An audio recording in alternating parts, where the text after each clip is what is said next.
Hey, Evan, how's it going? Hey, yeah, it's all right. How are you? So, what's that you're drinking there?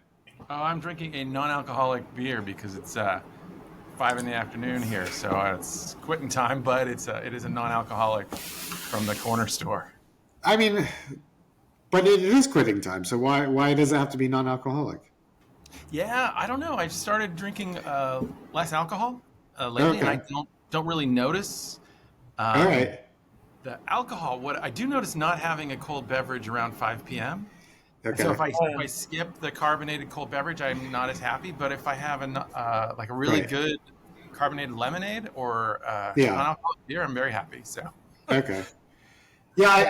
I've been drinking seltzer sometimes, like at night when I usually would go for a beer, and I'll just have like a seltzer, and it kind of cures the craving. It's just about yeah, yeah, yeah, it's a little all right. cold carbonated treat, I guess. But one thing I want to talk to you about, because when I was in Prague last week, when we met for the first time in person, Yeah.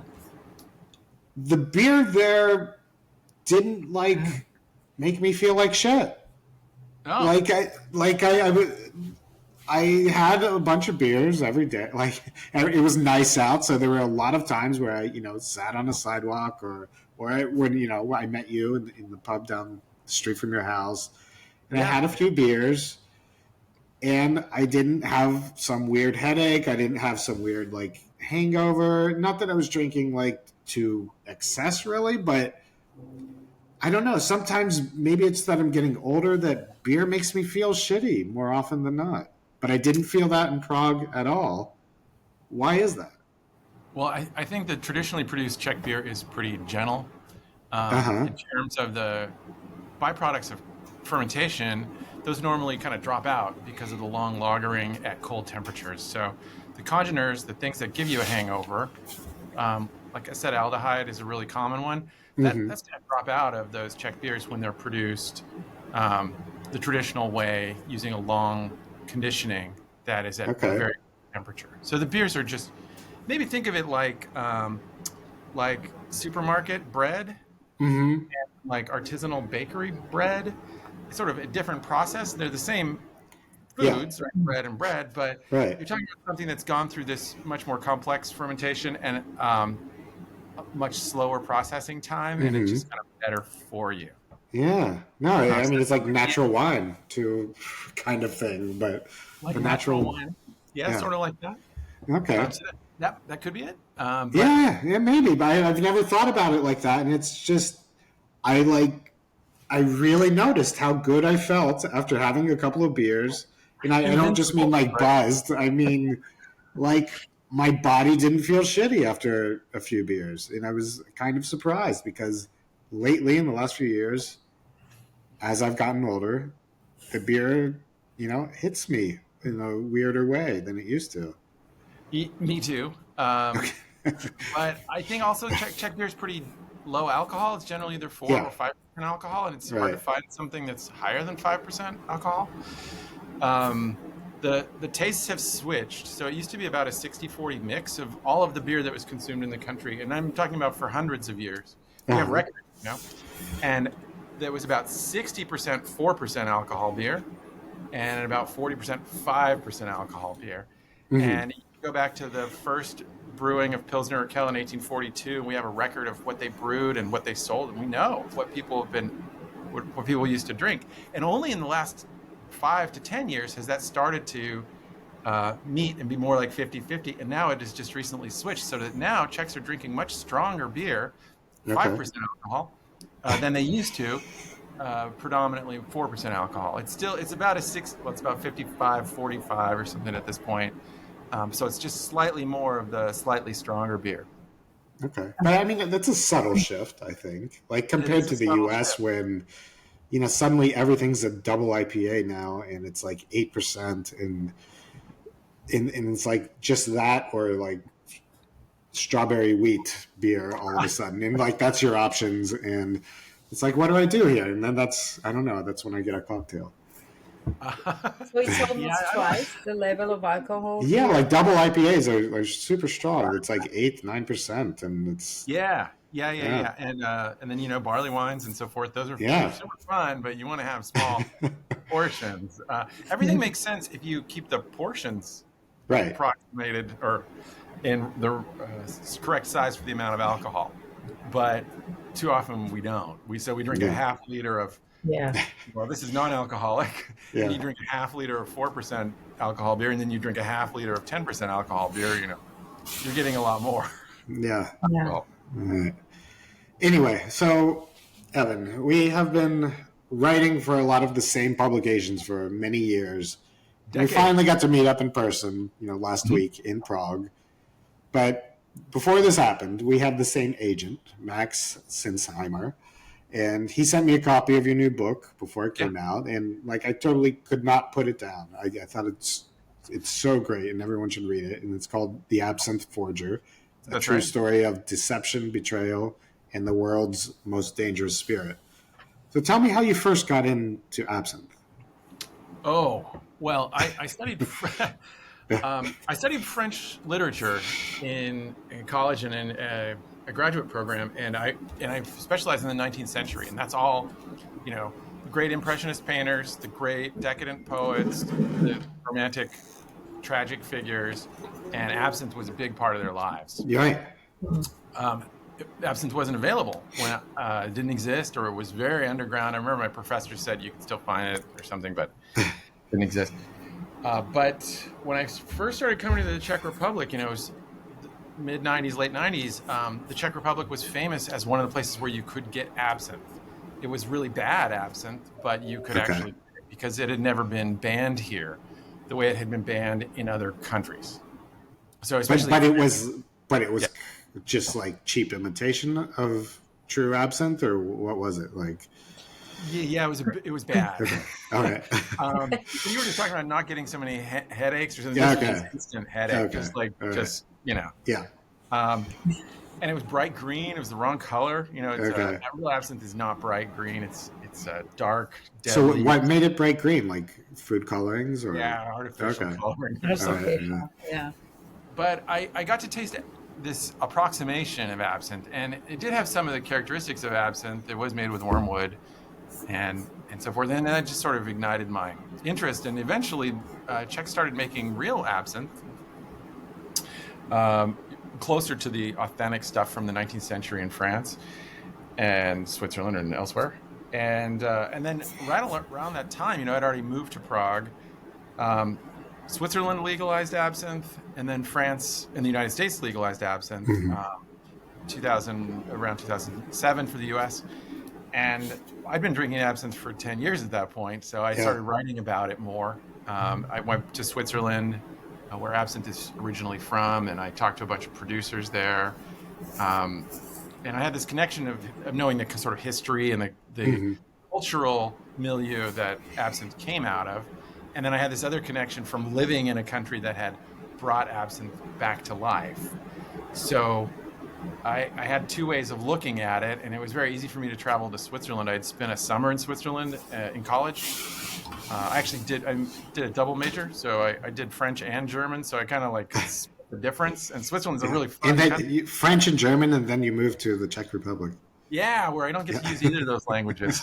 But Switzerland's kind of fun because you're in one canton and it speaks German, and you switch over, it's other canton, it speaks French or Romansh or Italian. And I traveled back to the places where absinthe was, and I'd written about it. I wrote an article for the Times, for the New York Times, about the emerging absinthe trail. And I came across this story years after that there was a criminal. There was a con man who had created forgeries of absinthe, classic absinthe, historic absinthe. And there was a group of amateur detectives who were themselves absinthe collectors who set out to prove that this con man had created these forgeries and ripped off a bunch of people. So there was this, basically you infiltrated this community of absinthe collectors on the internet. So in real life. Okay, and in real life. So basically this was like the absinthe underground. It's the Absinthe And, Underground. okay, and they want bottles from before the band, right? Like that's what they're looking for. Yeah, the bans mostly happened around 1914. The big one in France, 1914, 1915. So the bottles from before the ban are really highly sought after. They're like pre-prohibition whiskeys. Right. You know, it's like it's this thing that you can't get, unobtainium. But the thing about absinthe that is different from any other spirit that we know of is that it's one of the only spirits that has been specifically banned. Just absinthe itself was banned, not whiskey, not bourbon or rum or gin. I think absinthe. And in the United States, we banned it in 1912, if I'm not mistaken. We banned it about 10 years before Prohibition. Wasn't so absinthe was like at least in like government minds, it was the worst of the worst. Yeah. It was this like weirdly bohemian spirit that made you hallucinate, at least in their mind. Yeah. Or murder people. Yeah. Or murder people. Okay. Crimes associated with absinthe. Yeah, that's worse. Yeah. That's worse. Yeah. And there were real crimes. The association with absinthe is not necessarily true, but you know, they needed a scapegoat. It was a moral panic. And I think we're all familiar with moral panics today. They're happening all the time. When I was a kid, it was like Satanism and Dungeons and Dragons, you know? Yeah. That's true, though, by the way. Yeah. Yeah, no, it was true. It was just like in Stranger Things. Well, and so this was a moral panic around at the end of the 19th century. And people got upset about it. They banned it. And because this one spirit was banned, it became this thing that people, you know, always romanticize the past, or often romanticize the past, and they would think that, the absinthe from back then was somehow different. The absinthe from back then was better. The absinthe from back then made you hallucinate or made you see things or was just more inspirational, artistic sense. And mostly because you can't get it, people wanted it. You can get it. You can find these bottles that come up for sale every month. There's a new one that surfaces still, but there's this point on the timeline, and that point in the timeline is like before, and there's a limited amount of what came before, and the stuff that comes after we're still producing. So there's a lot of interest in tasting these pre-ban absinthes to know what Hemingway, for example, was drinking, or Oscar Wilde, or what Van Gogh. You know, the great Impressionist painters were drinking absinthe. So you kind of want to drink what they drank and see what they saw. And to confirm the myth or not, right? To compare them with, with what? To confirm the myth or not, like, do you go crazy or not? Do you hallucinate? I mean, there is that like curiosity too, right? Not only the flavor, but is this true? Is the myth true or isn't? Yeah, I'd be curious about that if I get one of those, you know, pre-banned bottles. It's something that people want primarily because they can't get. Well, part of what it feels like to drink one of those things is not that you're bringing something from the past to the present, but that you are yourself traveling to the past. Yeah. You know, you're drinking not the same type of spirit, not the same recipe. You're drinking the same batch. In some cases, the same bottles as people you read about in books who are famous. There's a cache of these bottles that are decorated with little drawings. And some of the artists who decorated them are very well-known proponents of artistic schools like German Expressionism. And I mean, they're famous people who decorated some of these bottles that are surfaced that have come out of Italy from an old palazzo. And nobody really knows where they came from, or they know that you can get them and so forth. And maybe they're real. So there's been a whole lot of romance about it. And for people who have a curiosity about absinthe, tasting those spirits is valuable enough to spend several $100s for a tiny little sample, or several $1,000s for a bottle. Yeah, so like for me, it was totally, I couldn't get it, so it was always something I wanted. Like when I was like, you know, a teenager, like, early 20s, Yeah. going to Europe for the first time, and I read about it for so many years, and it was, like you said, it was this, this inspiration, this muse for so many other, creatives. And I think I tasted it like in Spain, because I think it was legalized in Spain a little earlier than other Yeah. places. Or okay, Yeah, I Yeah. No. tasted too there in Barcelona. okay, Yeah. There was a long tradition of absinthe that existed through the Spanish Republic, and then even under Franco afterwards. One of the early Pernod factories moved there. It wasn't the okay, Pernod that we know, but right, there were multiple distilleries named Pernod, and eventually the Pernod that we know moved there in the 1930s. okay, So they produced absinthe through the 1960s at the Pernod, and they're known as Tarragonas, because in Tarragona that was the name of the town where they produced this stuff. And those are highly collectible. They're a tier down from pre-bans. okay. In terms of their monetary value, they're delicious. Oh, the early ones are just great. Well, I don't know if I tasted an early one. I feel like I had just some like cheap commercial one that, like, and I just remember being like super disappointed that, I didn't immediately go on this like ayahuasca trip, like I imagined it. And then I didn't taste absinthe again for years until it was like legalized in the US. Yeah. And then in Brooklyn, Maison Premiere opened. And I remember like going there, and they had this great setup, and they had all these kinds of absinthes, and they knew how to serve it, at least in my mind. And I started to enjoy it, and I kind of I like the taste of it. I like the theatrics of it. I like the kind of buzz it gave, but it wasn't like this what I expected as a 20-year-old in Europe. But it was just like a nice drink, and I liked it. So, so the one that I tried in 2003 in Barcelona was legal or just No, that one would have of been these? legal. Okay. That probably was legal. I don't know when it was made, but it was legally produced in Spain by the Pernod Company until the late 1960s. And then there are other producers in Spain. But for whatever reason, it wasn't the Spanish absinthe that brought the legalization to the fore. It was the Czech absinthe that did. Okay. Because there was an importer of Czech beer in the UK who realized that the Czechs were producing absinthe, and he started bringing Czech absinthe over, and he challenged the laws, and it turns out there weren't really any laws to contravene, and so he could just actually get away with it. And then he was very good at marketing, and articles started appearing in British newspapers, and it was a very trendy thing.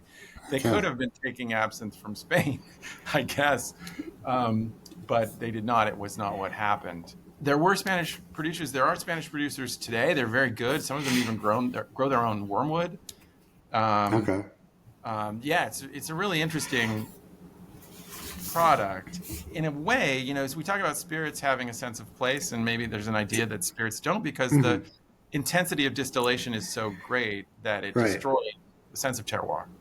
But if any spirit does belong to a place, like single malt maybe belongs to Scottish Highlands, and bourbon belongs to certain places in Kentucky, absinthe definitely has a sense of place in the Alps. And because of the wormwood. In the wormwood, tell me more about wormwood. Like I don't know that much about it. I see it used here and there. Like I've come across it in South Africa last year, of all places. I saw like a bunch of it. And it was being used like just as an herb, like in cooking.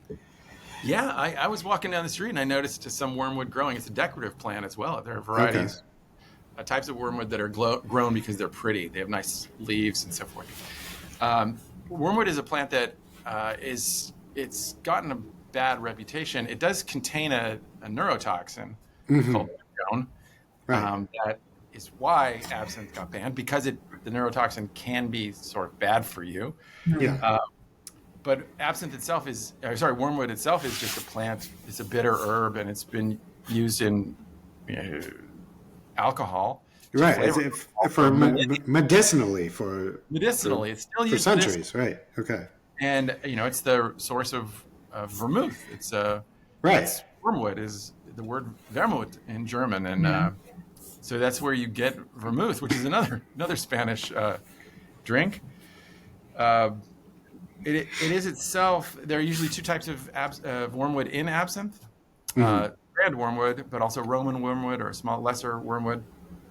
It has a particular aroma. It is not what you expect. It's piney, sort of, but not really piney. Slightly resiny. Yeah. It's weird. No, It's really, I like it. Like, I really appreciate the taste of a little, a shot of absinthe. Just sipping on it, and it's like I quite enjoy it. yeah. It's a wonderful drink. It's unfortunately just got caught up in somebody's demonization, Yeah. and it was made into this thing that it wasn't, like switchblades in the 1950s or breakdancing in the 1980s. Yeah. Not the thing itself; it's what people do with the thing Right. that Yeah. you can worry about. That's wormwood. Absinthe itself is a wonderful, really, really great drink. Is it the ice water and the cube of sugar still used and the way you're Yeah. supposed to drink it? Okay. Well, so absinthe sort of means different things to different people at different times. And for American connoisseurs of spirits, it fits into mixology and cocktails. Because it was used in those 19th century cocktails as a rinse or a float or a flavoring agent in cocktails with 5 or 6 ingredients. And it's part of our mixology culture. In other cultures, it is consumed with water as its own drink, a glass of absinthe, and it's not mixed with bourbon or seltzer or syrup or anything like that. The traditional way of serving it was with a sugar cube and water dripping over the sugar cube into the absinthe. Because I came to absinthe mostly in Switzerland, in this place called the Val de Travers, where it's from, that it's a working man's drink there. It's not. There's no spoon, absinthe spoon. There's not a lot of paraphernalia. I'd prefer it without sugar myself. I do cut it with cold water, about 3-to-1 or 4-to-1, and it basically becomes about as strong as a glass of wine. So what does the sugar cube do exactly? I mean, like, cube, why is that the customary preparation? That I don't really understand why, because it's made with anise. Right. So anethol it seems sweet to us, the compound anise. It has a licorice-like taste, and it seems already sweet. It seems sweet enough to me, but a lot of people sweeten it. Okay.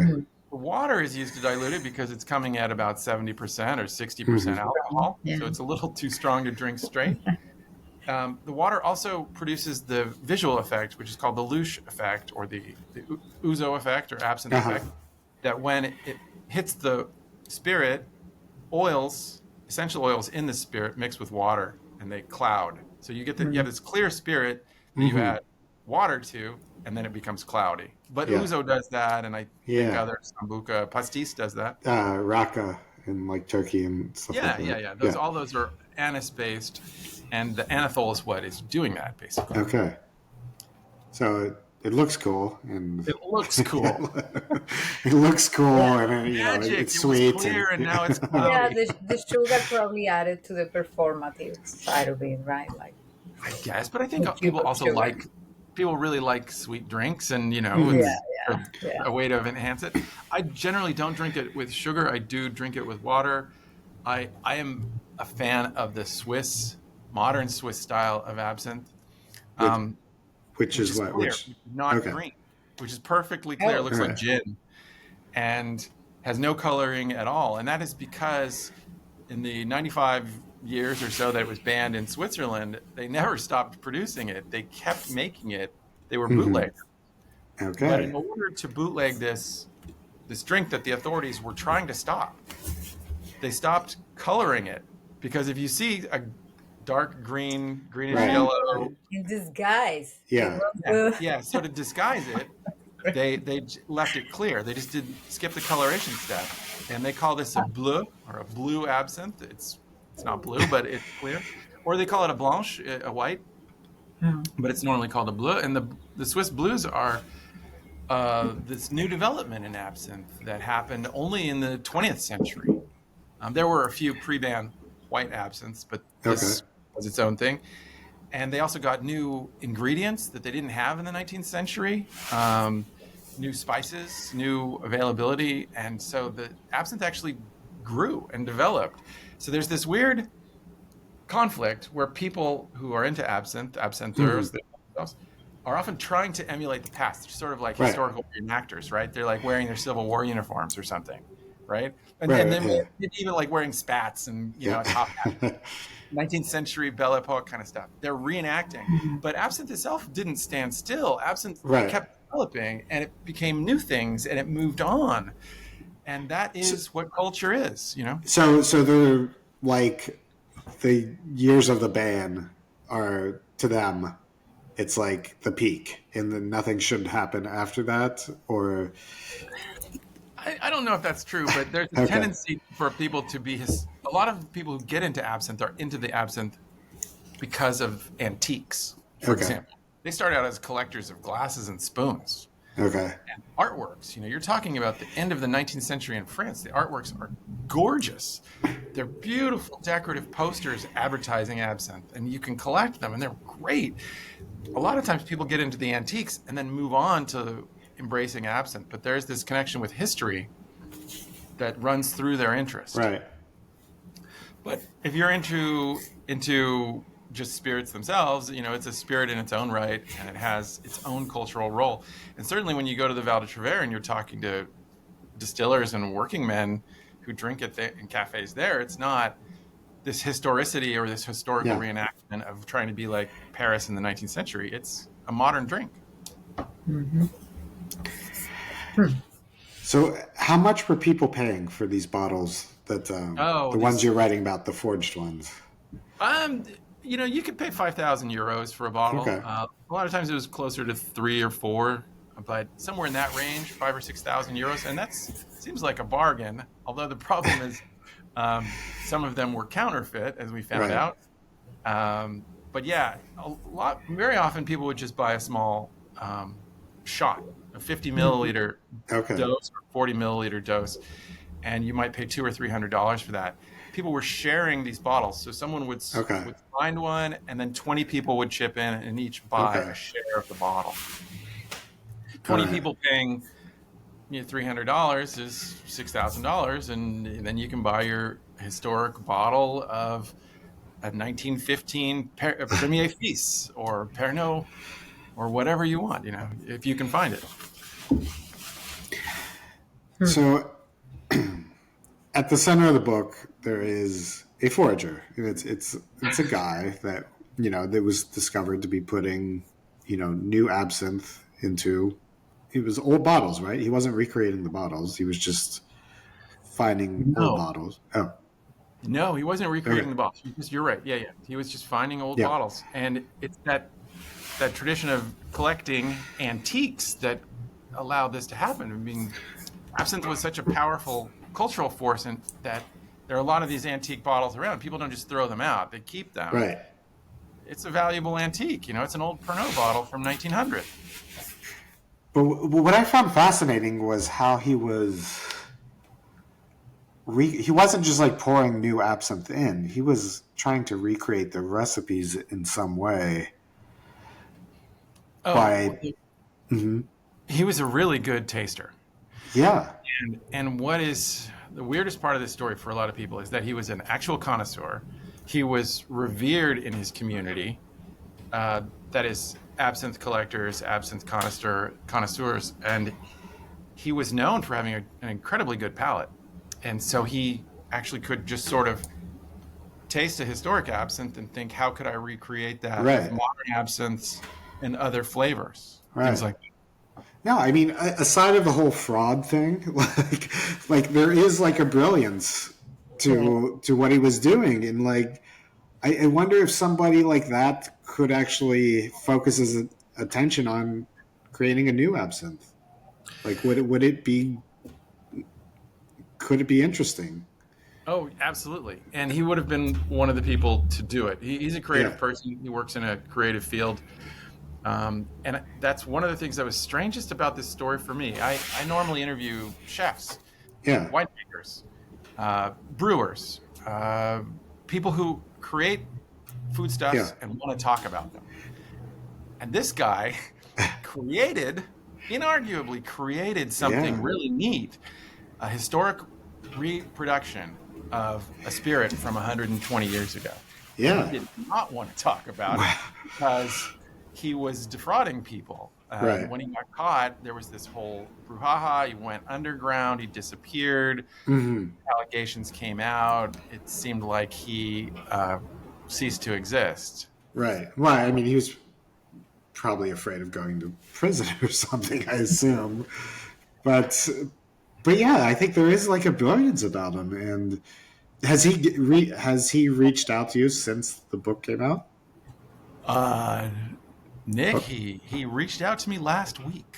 oh yeah, really? uh, For the first time? Like, Yes, for the okay. first time since the book Saying came out. what? Wow. He just wrote congratulations on the book. He hasn't read it yet, he said. And I've written back, we're going to see what happens. I'll have an update on that one. But yeah, that was, opening my inbox and going, oh, Right. What did you feel? yeah, I felt That's it was not a a little normal day. concerning. He's very polite. He's a very nice guy. I Yeah. met him in real life. It's not just someone I don't know. No, no, I know. Like, but what I found interesting, like, I don't think you were trying to like so much as paint him as the criminal, even though I think it was obvious like he was doing something criminally, with criminal intent and all that. But I think you were showing what he did and how like fascinating, and it was kind of impressive what he was doing and recreating these old spirits. And I don't know. I think if anything, you opened the door of something bigger within that guy. I don't know. I think it was as I much as definitely it. feel Yeah. I definitely Go feel ahead. empathy of a kind Yeah. Yeah. towards him. I'm a little disconcerted by the fact that he seems to lie. Right. Okay. I Yeah. mean, he deceived his friends, Yeah. and he was. There's a whole part of the book. I mean, Yeah. I didn't expect when I was writing the book, when I planned the book, that he would contact me in the middle of me writing the book. So the book changed, and I had to Right. acknowledge that I suddenly became a character in the book because I'm dealing with the actual forger who told me to stop researching his past. Yeah. I do have a lot of sympathy for him, and I do think he's definitely a creative person. He's also very funny, and everyone will tell you he's a funny person. He makes good jokes, and he's fun to be around. But it's a little disconcerting that a person could tell lies, and he Yeah. lied Why? to me. I'm not saying you're saying he's a good person or his actions were good. I'm just saying it's like you tried to get down to the deeper story of what he was doing, and like what you exposed was that he was doing something pretty amazing in some way.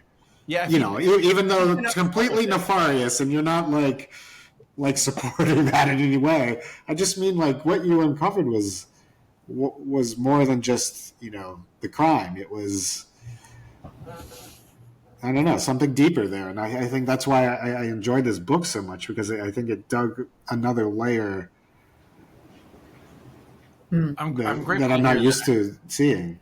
I Yeah, thanks for saying that. I'm grateful. yeah, I really tried to figure this guy out, and the Absinthe Forger, the person, lowercase, non-italics, the Absinthe Forger, is it's gonna.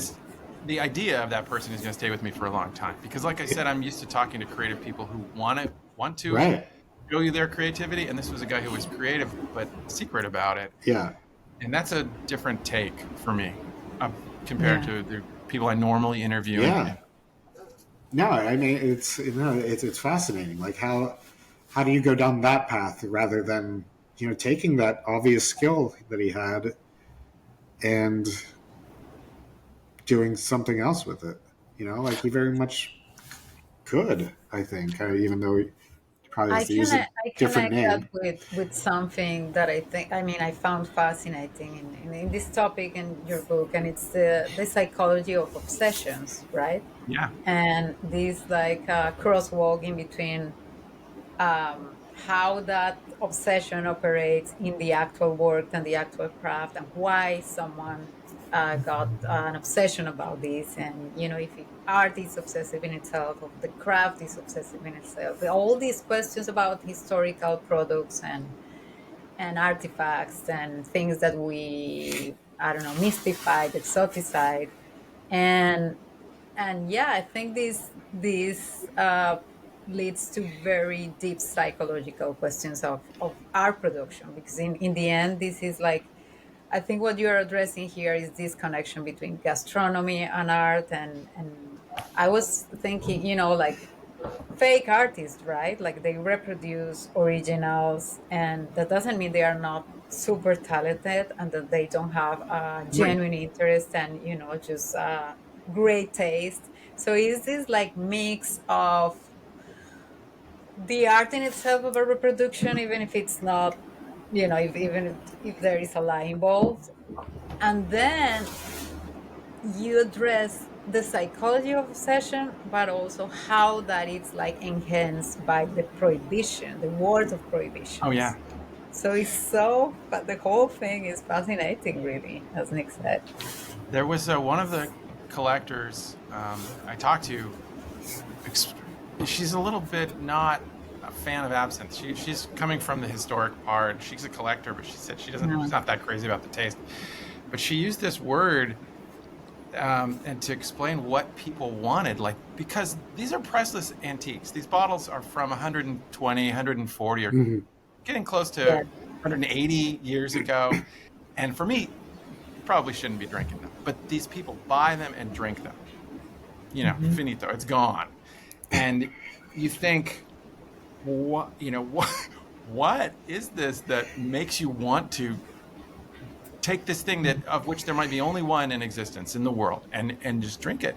And she Yeah, said consume. they want it to be part of their bodies. They're so interested in the spirit, they want to literally incorporate it into their bodies so Yeah. that it becomes part of them. You're like starting to get into some sort of transcendent, Yeah, we just had Easter here.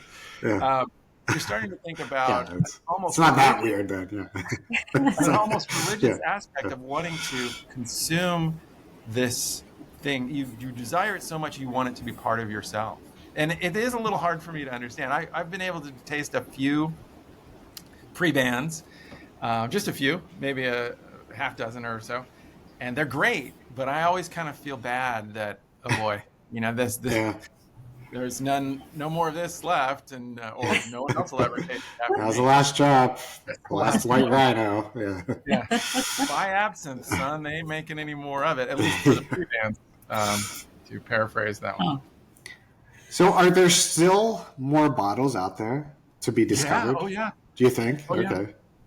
I was when I was finishing up, I think the edits on the book. I was trying to, researching oddball absinthe names to double check spelling and things like that. Hmm. I came across an auction in Europe of of a rare bottle or two, and I wrote to a collector, one of the famous German collectors, Wolfgang Klotz, who's in the book, and I said, "Hey, is this auction legit?" And he said, "Yeah, I'm watching it too." And it was just another 120-year-old bottle of absinthe. I think there were three of them that were coming up for auction. It wasn't Sotheby's, but it was somebody's auction house like that. These bottles come up once a month, every few months, maybe Yeah. even half a case or something. These collectors are out there chasing down the last available bottles. That was just fascinating for me, that they're using detective techniques to figure out where somebody might have stashed a case Yeah. year 1910, and Right. they're actually tracking down purchase orders from 1910 and saying, knocking on doors of old Yeah. mansions and chateau and saying, Uh-huh. you have a wine cellar, is there any chance that you have a case of absinthe in the wine cellar? They're doing all kinds of things, and they're actually surfacing these bottles and sharing them amongst themselves in this sort of Sub Rosa, underground world. It's cool.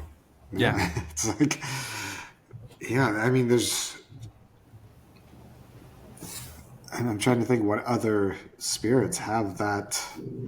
Well, there's a whole thing about dusty bottles for Yeah. bourbon, but Yeah, I guess bourbon. those bottles are often 20 or 30 or 40 years old. Yeah. With the pre-ban bottles, there's a real cutoff date for French bottles of 1914, 1915. There's just the war starts, absinthe is temporarily banned and then permanently banned. Well, for a century, most of a century. So there are collectors in all kinds of worlds, and one of these absinthe collectors actually pulled out some old scotches and vermouths and digestives, Amari and so forth. And he had Jamaica rum. We opened a Jamaica rum from 1886 that he had. Wow. Just had weird things. Absolutely one of the greatest drinking experiences of my life. I'm sure. Yeah, because you're tasting history. Yeah, that's another crossword, right? Like the art of artifacts, right? And the fascination about it, all the talent involved and the historical value of it. But then the art of the production of the liquid that the bottle contains, which is another whole thing. And then all the food symbolism involved, which is something that food studies focus on, which is you consume the other, you consume others. That's why cannibalism is so interesting for anthropologists, and because as a line of cooking, if you will, or consumption, because you are consuming something from outside and you are becoming that other thing, and that counts for every food item or culinary production. So I'm not surprised that in this case with absinthe, these people are fascinated by like becoming the people that were consuming it, people from that time and the whole thing. It's so proper of the food world and how it works, the logic of it. Yeah, it's a special subworld of its own, but it does connect to a lot of other things that we see in culinary studies or food studies about how people react to foods and drinks they love. This sort of obsession with absinthe, you can see it echoed in other obsessions that people have. There are rating sites for absinthe that are not unlike rating sites for craft beer, and so forth. So there is a kind of echo. It's just a really weird subcult of its own. And I don't really count as an absinthe collector, but I'm friends with a lot of them. And I have been lucky enough to go to their parties and little soirees and taste some of these special bottles from the past. It's been really great.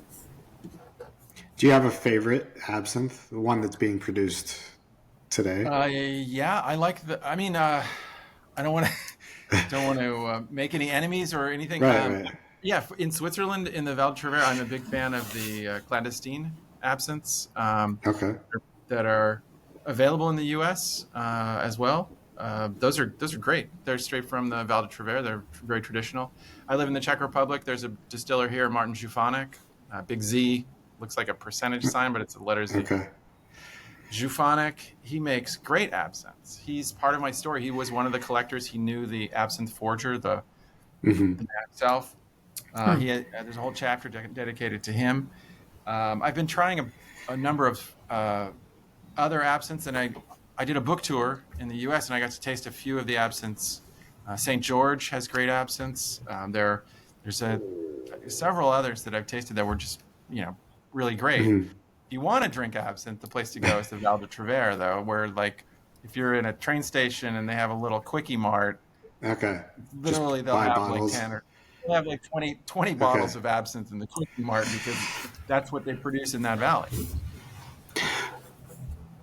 And it's being consumed just like as a casual drink in these little valleys. People are still making it. How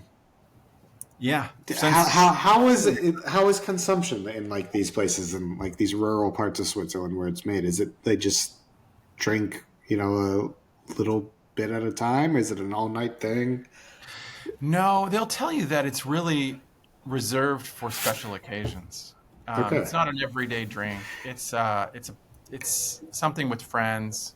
It's where when you have somebody over, it's a special event to drink absinthe. But there's a shop there run by a great distiller, Christophe Racine, and he makes wonderful absinthe. He's won awards and so forth. And he has a little shop, and I stopped in to see him the last time I was there. And people are coming in every 10 minutes or so, coming in to pick up a bottle, and they're not tourists. They're just local Right. people who are picking up a bottle because, Yeah. it's May. We're going to have a picnic in a couple Right. days, or friends are coming over this weekend, so we wanted to get something nice.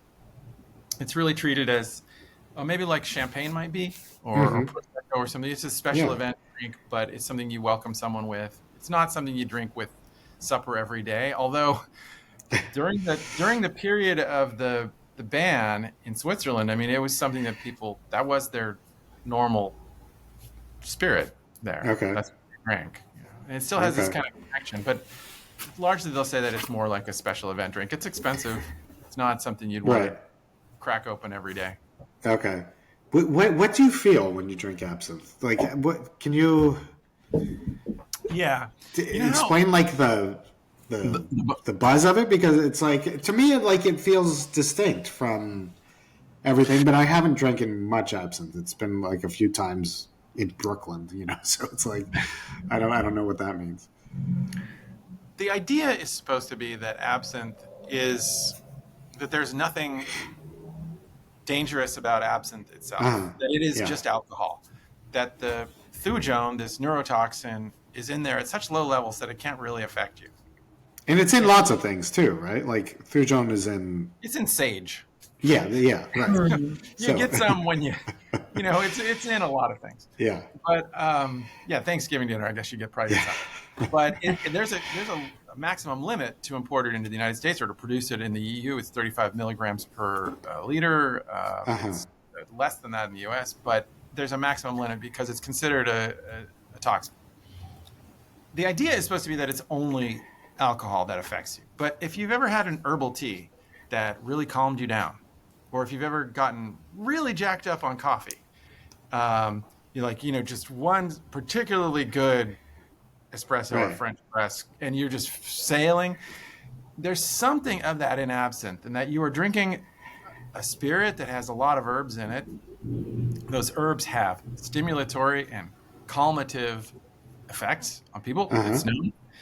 And so what I find when I drink absinthe is that, yes, it's alcohol and it is a relaxant and whatever, but there is this kind of cerebral happening that I start daydreaming, like really fast. I start having really good thoughts. It's like drinking an espresso as well as drinking alcohol or something. Espresso martini. Yeah, there you go. You can. It might be something like that. It has some sort of speedball of being both stimulatory and relaxing. Right. So I find it induces reverie. I start having lots of thoughts. Right. Do you know the chemical explanation of it, like with caffeine, how it stimulates, or the specific thing that causes that, or lucidity? I have a 16-year-old who understands chemistry, but I haven't taken chemistry in almost 40 years. I don't know exactly how this works, but the neurotoxin does bind to some of the receptors in the brain that pick up cannabinoids. It's similar to cannabis. It was thought to be related to the cannabinoid receptor thing. That has kind of since been disproven, as I understand it, but for a long time, it was thought that thujone operated in the same way as cannabis or cannabinoids did on the brain.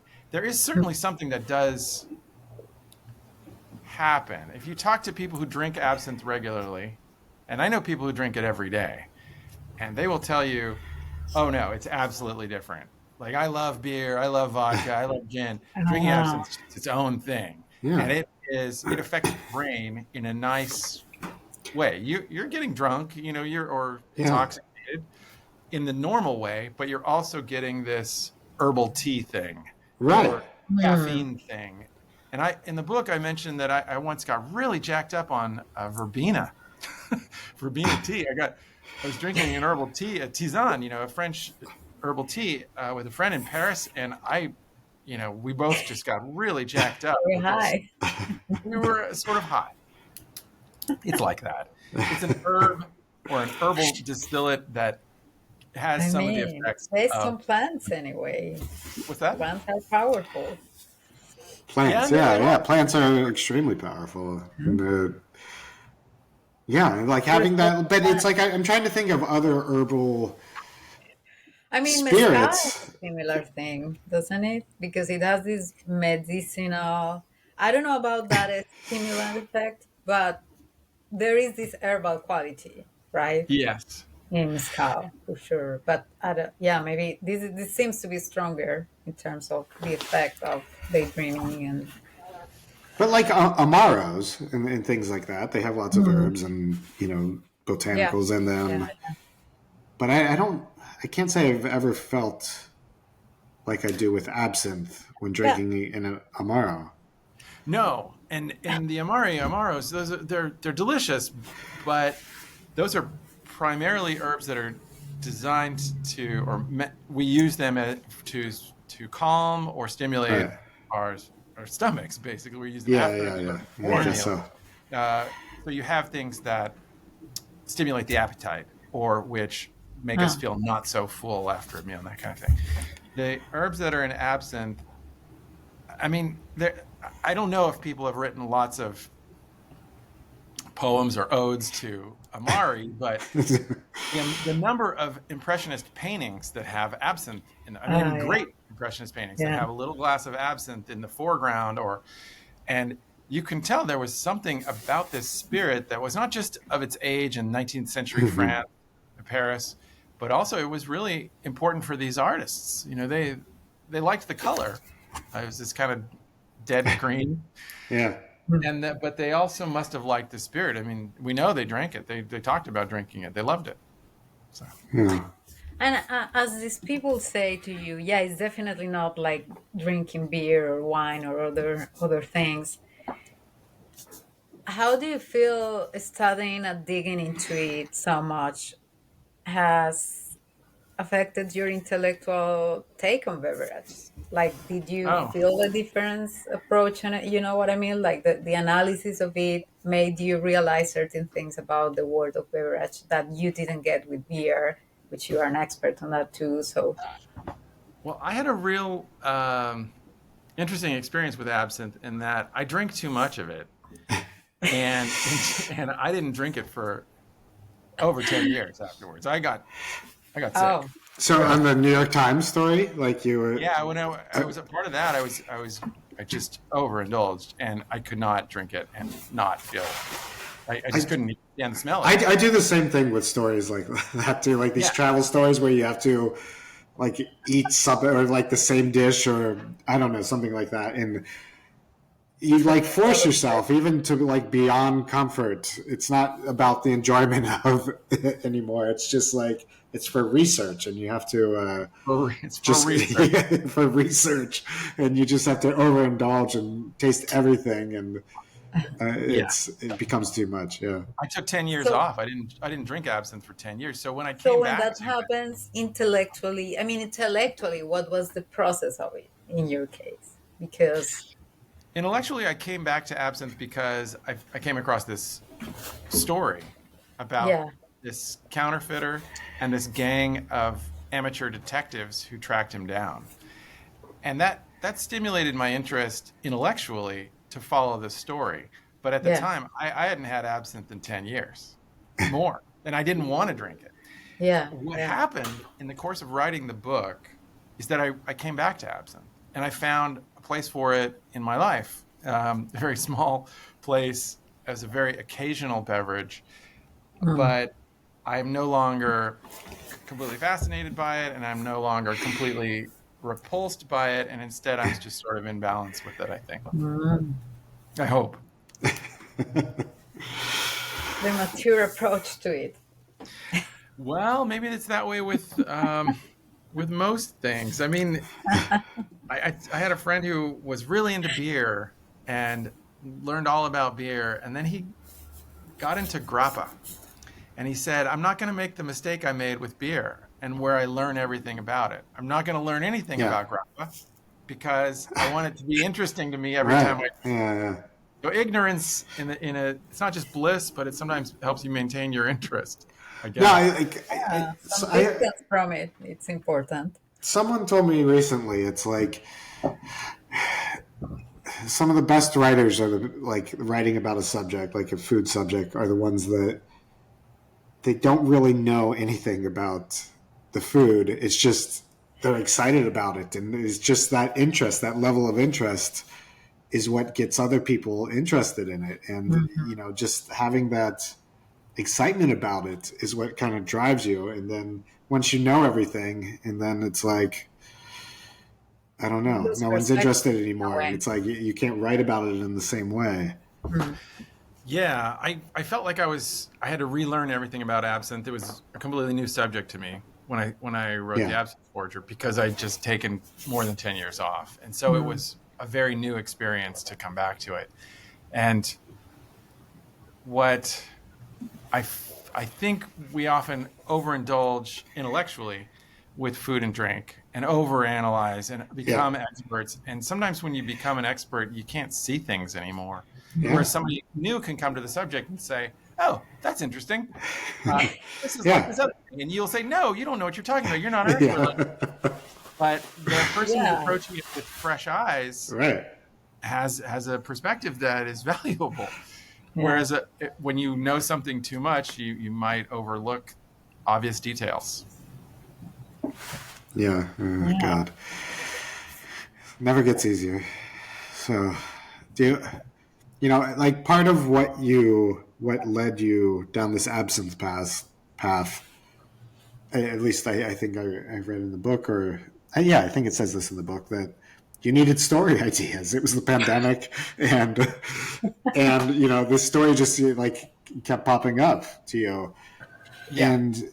But like travel writing has become so difficult since the pandemic. Like it's been so, there's just like no place for it anymore, it seems. Do you think it'll ever come back in any way? In which sense, Nick? There is no place for it anymore. I mean, it's just there's very little places publishing in-depth travel writing. It's just become, like it was already shifted, everything online to just, headlines and clickbaits and 10 best list of everything. But there's not like places for 3,000 to 5,000 word features of just like deep exploration of a place that's not attached to like a hotel or an organized tour or something like that. We talked a little bit about this because we have a shared publishing history, I guess. Yeah. And it came up, and I'll tell you what I think. I think everything comes back. Vinyl was dead 20 years ago, and vinyl is decidedly not dead now. Yeah. And nobody would have predicted that vinyl would have come back in the way that it has as a format for not just collectors, but as a fun. I mean, it was great. Vinyl was fun, and it was a drag that vinyl went away. But when you my say vinyl collection's back there, kind of. When you say that, and it's true that there are fewer outlets publishing quality travel writing, food writing at the places. I don't necessarily mean quality. Like you could still find quality, shorter things, little blurbs here and there. They're just fewer. There's fewer outlets. There's just fewer. There's less of that stuff. A lot of our ways of sharing stories have switched over to video. Yeah. Right. There's a lot more on Instagram. There's a lot more on YouTube and so forth. That is a way of telling stories about food producers, food trails, whatever you want to call it. So that's one aspect where it's not writing anymore. It's not the same kind of writing. It's not text. It's not a codex. It's not a newspaper. But I do think everything's going to come back. I mean, I do think things come back and they cycle in and out. And there was a point when ebooks were the future and there was not going to be print anymore. And that didn't pan out exactly the same way. Ebooks do exist, and the other one as well. And there will be YouTube videos and Instagram and visual storytelling in the film format or moving picture format. And I think there will also be long form and reporting, and not just listicles. I think there's room for it. but we're certainly in one of those points when the pendulum's at its furthest point, I think. Right. No, I would hope there's room for it. I think people are traveling now more than ever, and I think they do want. They're oversaturated with the list, with the amazing and completely adulterated Instagram photos of just the magical place that won the rainbow fucking mountain in Peru or whatever.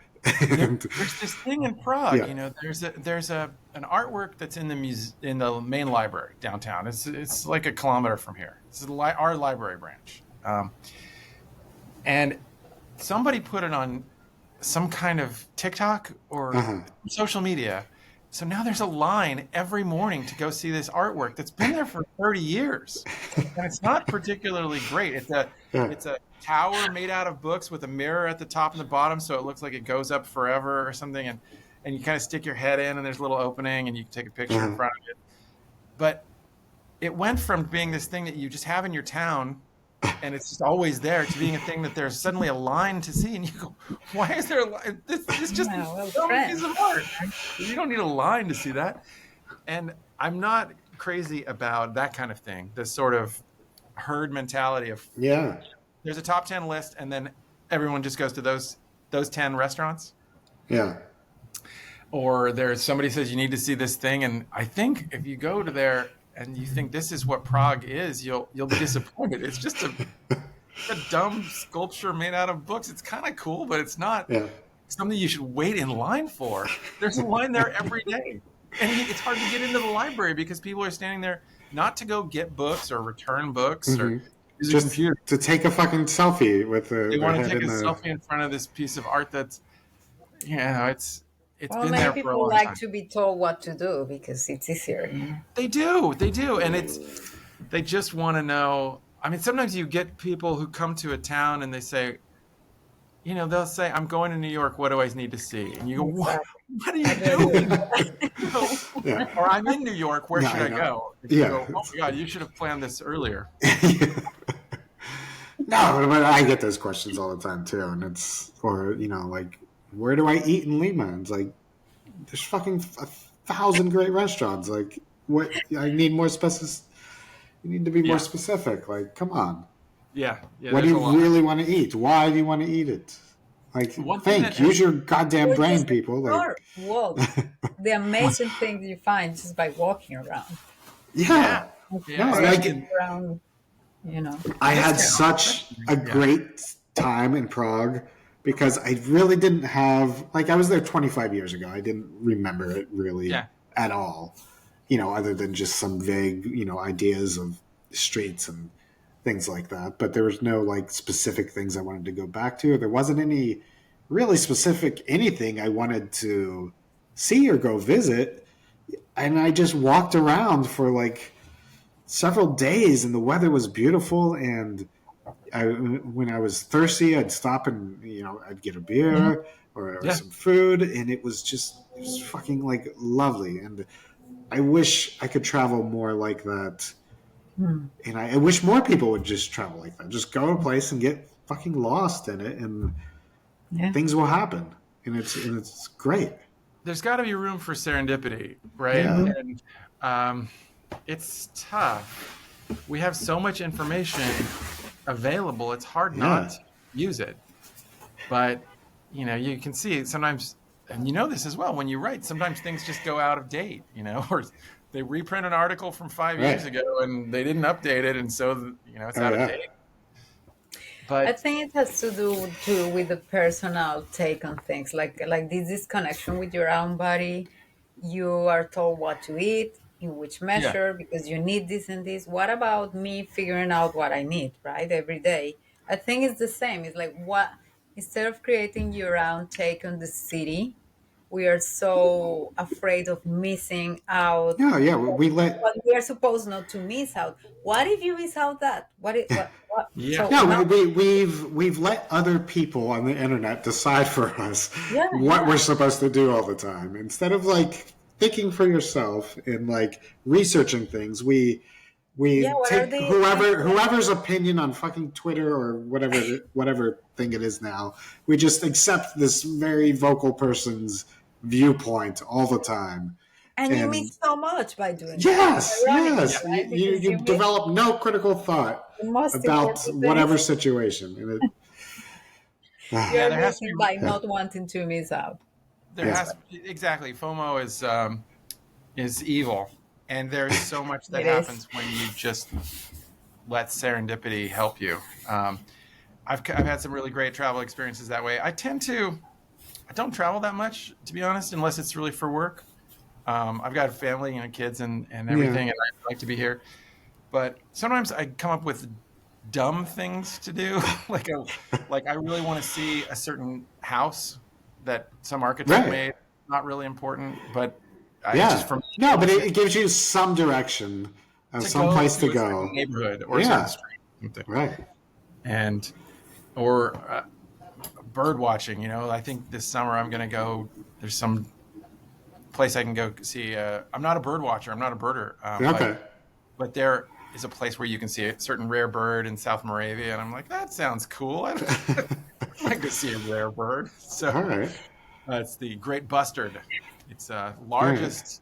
The largest bustard. Largest flying bird, I think. All right. In weight, something like that. I don't know. It's Okay. a reason to travel, and Yeah. it gets you there. That is not a list of Yeah. 10 best. Yeah. Yeah. So many Yeah. places to go. All right.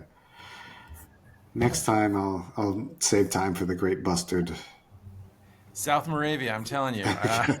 And in Spain, I think you can see them there too. They're really big. They're really, Okay. really large. I don't, But the point is really to find a reason to do anything and just to try to find a way to enjoy the short amount of time that we have on this planet. Nobody knows how long you get, and you should find happiness and pleasure where you can. Yeah. Right? yeah. In absinthe or anything. Yeah. Bird watching. Yeah. All right, man. We could talk for hours. Like we didn't even get into chilies at all. We could have I gotten know, into right? I know. Yeah, I know you're into chilies. Another time. Thanks for having me yeah. on the podcast. It's great to meet you Yeah, both. no, it's a pleasure, and thank I really enjoyed the book, and I hope people go out and buy it, and I hope it gets turned into a movie because I think it would be great. I really think it should be turned into a movie, right? I do. wrong? Max, if you're There listening, is potential. get on that. Yeah. Certainly. Yeah, we'll find out more about that. Thanks for having me on the podcast. All right. Great seeing you guys. Thanks, man. Take care. Thank you.